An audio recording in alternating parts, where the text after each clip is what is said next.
The three of us, my friend Will and our Nicaraguan driver, Pedro, and I went out from the city of Granada just about 7 p.m., and we drove toward the Masaya volcano.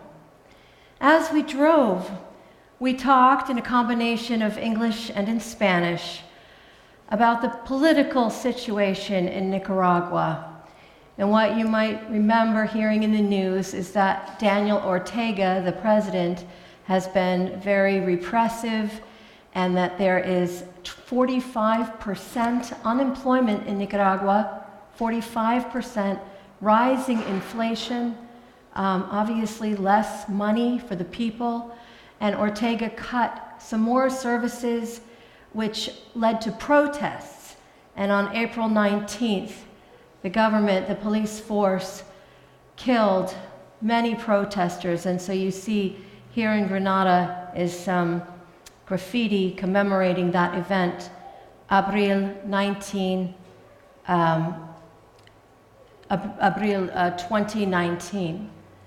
Between 500 and 700 Nicaraguans were murdered by their government. The prisons are full. There is torture. Some people have been disappeared. It's all a terrible repeat of the kind of repression that Nicaragua experienced under the dictator Somoza. Some of you may remember him. And so it goes, that the one who comes in as a revolutionary gets into power, becomes more corrupt, and then takes on the tactics of the one that they deposed. We got out of the car and approached the edge of the crater. It was really quiet, and it was just the three of us and maybe a couple of other people up there. Night had just fallen, and all we heard in the distance was this kind of roiling, whooshing noise. And we walked through this smoky night up to the edge of the caldera, and we looked over, and we saw far beneath us this kind of opalescent, constantly in motion, constantly changing thing, this heart of the earth. It looked like a bloody, fiery heart, and it moved, and it had a tremendous presence.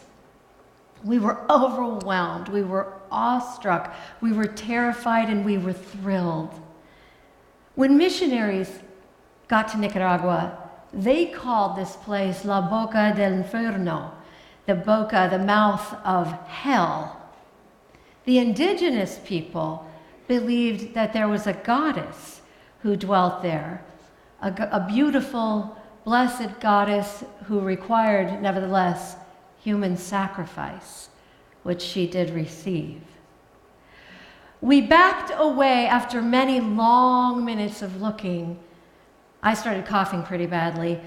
So we backed away from the volcano, smelling our hair and our clothes, which smelled of sulfur, saying, wow, and whoa, and other really eloquent kinds of observations. And then we got back in the car, and we drove back down the volcano and into the city. It was a reminder, in case I needed one, that creation is powerful and terrifying, and that awe is the proper response to it. It got me thinking about how domesticated God can become for me in my own imagination.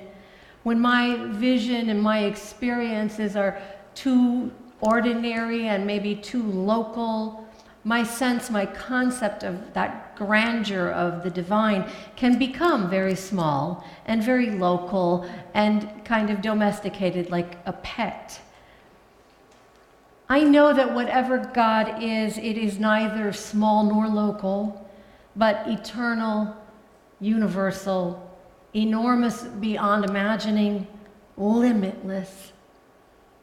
I know that none of us are God, but I do know also that we are each sparks of creation. We are each of us an incarnation of that fire. Each of us in our struggles with creation and destruction, growth and decay, personalize and make personal the grandeur of God.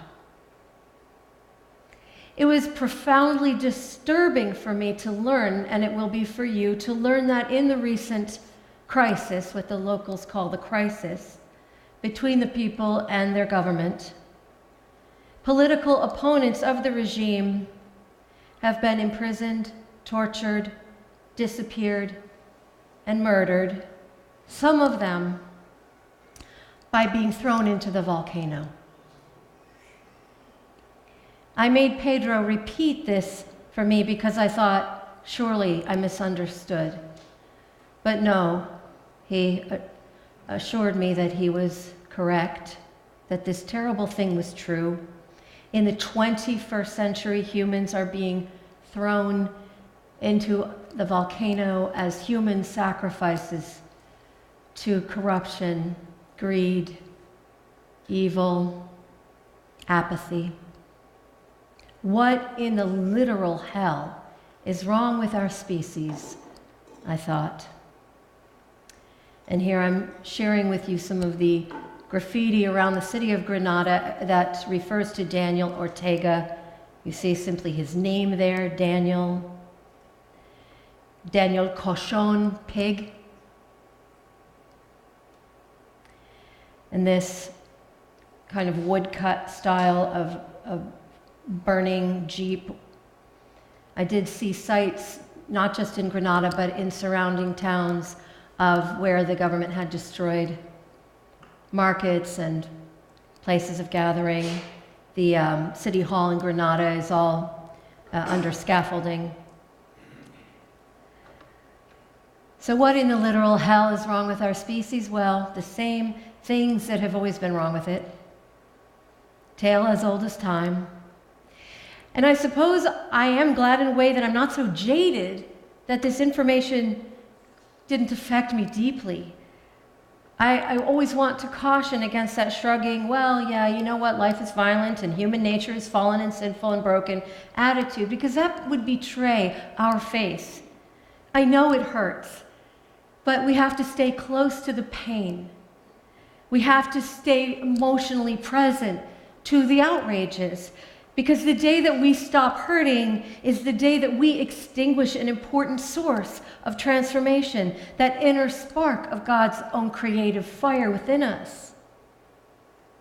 Coming away from the volcano, I understood in a fresh and urgent way that we can't be responsible, fully alive creatures on this planet unless we understand how powerful we are, how much power we potentially have and can harness, and how much life force is moving through us at all times, a transforming fire. I returned home with renewed gratitude for our community and our church home, nestled here in the green trees and just up the hill from the grandeur of the ocean. We have a special place here. We have a special calling. And it's going to require, and it requires, ongoing transformation. You know, we're always transforming. You may not think you are. You might think, oh, it's just me, you know, I'm just the same every day. Nope, because the cells in your very body are renewing themselves every day. The old skin is sloughing off like a snake.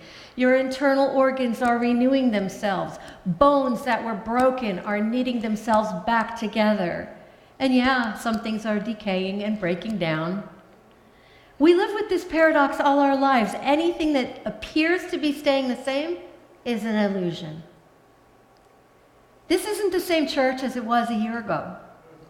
Exactly 1 year ago, I was in Mexico and checking my emails and involved in a conversation and action on the board's part to, after long deliberation and collecting thoughts and opinions from members and church staff and ministers, to close the church's preschool that was started as a ministry to the members of our congregation, but had grown and itself transformed and evolved into its own separate and very successful entity. We changed.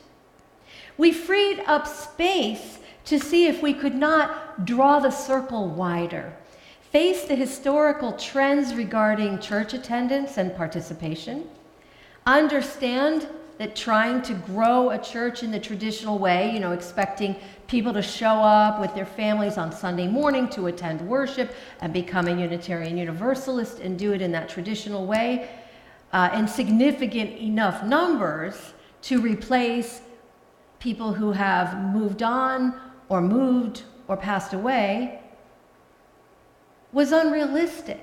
I think I just kind of lost my train of thought there, but did you follow along with me?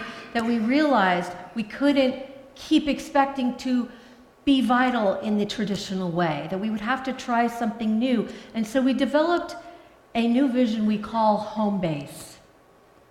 And we developed these cornerstones of programming, and I don't know that all of you know this. And so the board at our last meeting said, let the congregation know what we've been doing. These are the 5 cornerstones of our home-based programming. Small group ministry, teaching the lost art of listening. Some of you participate in that program. Covenant group, dialogue group, wisdom circle. Theology, examining the foundations of liberal religion throughout history, focusing, of course, on Unitarian and Universalist theologies. We have ministry to activists and caregivers is one of our cornerstones, caring for the souls of those who care for the world. Eco-spirituality, creating community dedicated to stewardship of the earth. Spirituality in the arts, engaging with the arts to illuminate the human desire for beauty, meaning, and transcendence. Embodied spiritual practice. So creating and providing opportunities to practice integration of mind, body, and spirit. All programs should be accessible to all ages and all bodies. That's important for us to say as part of our commitment. So right now, we are building relationships, creating policies and guidelines for how we want to build this home-based programming. We are evaluating how we are already using the building, which is significant, and we're using it a lot. We want our programming here to be integrated, intentional, and collaborative. So while we will have some one-time use programs, we want to take proposals and also make invitations to slowly assemble a schedule that will have a lively relational community presence here all week. So there's that. And if you've been paying attention at all lately, you know also that we are in a congregational discernment about becoming a sanctuary congregation at the level 1, which is to offer the church as a home for someone in danger of deportation. This project has been the focus of our Lynn UU partnership team, which has collaborated with our Essex County partners. And I just wanted to report to you all that on Wednesday night, the Loop team and I attended a meeting of the ECHO partners, and 35 people were there representing 14 different congregations and community organizations, and Laura Wagner, the executive director of UU Mass Action, and so Laura's connected with a lot of other congregations, was also there. And I want you to see what this looks like when people show up. It's not sexy, they're not glamorous, they're not walking the red carpet. A lot of them look tired. You know why? Because they're putting their hearts and souls into it. This is it. This is our glamorous meeting. This is what it looks like. There's your Loop team. I was so proud. We are a small congregation. Look at the number of people who are at this meeting who've done a ton of work, connecting and planning and imagining. And this is Aviva Hare Welber. You will get to know her very likely in the future. She is one of the community organizers for ECHO. She's teaching us stuff. Mostly she's teaching us about power. And there's our gang again. Look at Bruce kind of biting his nails, thinking a lot, thinking hard. Martha's taking notes. Here they are again. We don't even get, well, we had some good snacks. Okay, we did have some good snacks. Here's Tom speaking from the heart. And there's Bruce speaking from the heart, telling them about our congregation. And then at this point in the meeting, Aviva said, if you are ready to commit to being a level 2 congregation, that is supporting UCGL's guest, take a step forward into the circle. And like 7 or 8 people representing, again, multiple congregations step forward into the circle. And I saw people there that didn't step forward that I know for sure are just being cautious because they have to do a congregational vote. And I was like, okay, all right, we are part of a larger community of engagement that is taking this very seriously, and that is hot, on fire. So, my friends, if you are on the sidelines, just observing, that's a funeral procession, by the way. It's just kind of a joke. If you're on the sidelines, it's not a joke, but you get the metaphor. And you have yet to put your own heart in the middle of the circle with those whose hearts and souls are already there, I just want to ask you if you would consider, over the next few days and weeks, why that is. That's not to judge or condemn you. It's to ask you just if you would please pay some spiritual attention to your feelings and your attitudes and your opinions about your church. How are you feeling about it? If you are a member of this church, I want you to remember it legally is your property. It belongs to you and only you. The property and its assets literally belong to the members. Its leadership represents you and wants to hear from you, works on your behalf in faithful response only to what they discern together that you, the congregation, wants to be and wishes to become. And that's also how I work. I'm your minister. I serve only by your will. I work only on behalf of the mission of the congregation as I hear it from you, as I've learned it from being in relationship with you, the leaders, the members, and to a certain extent, our wider community.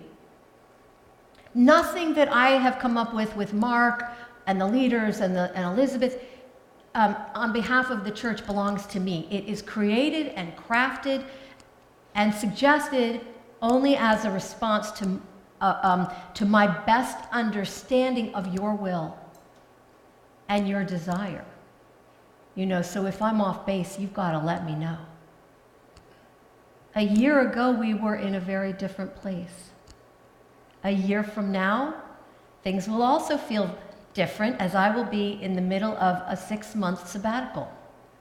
This is another opportunity to share the ministry, to grab it, to do something interesting and risky that you may have thought you'd like to try, to teach, to preach. Claire Wilson is going to be heading up our pastoral caregivers team, and she will need you to be part of that. There will be some clergy support and presence, but I hope that you will feel in a fresh way how much this church belongs to you. You stand at the edge of the volcano in the warm evening air. By the way, this lake is in a crater. It's called Laguna de Apoyo. I swam in it, which means I actually swam in a volcanic crater. So you stand at the edge of the volcano in the warm evening air, in the silence punctuated by the soft, distant roar of lava that roils at well over 2,000 degrees Fahrenheit. Looking over the edge, leaning against the rough, jaggedy ancient rock, you can see the bloody, beating heart of creation. Is that a goddess down there? A divine presence birthing and blessing and demanding and burning? Or is it the mouth of hell, threatening and terrifying? For me, It was an opportunity to awaken yet again to the beauty and the power, and yes, the terror, of this creation into which we are born and within which we live, and whose power we must respond to with awe and reverence and awareness of our own demonic and holy possibility. We can walk away from the edge of that primordial spectacle and return to our phones, our tiny photographs of what is impossible to capture on digital media, and climb back into the sturdy cars that will carry us away from that raw energy. But we carry that fire within us, and there is no turning away from that.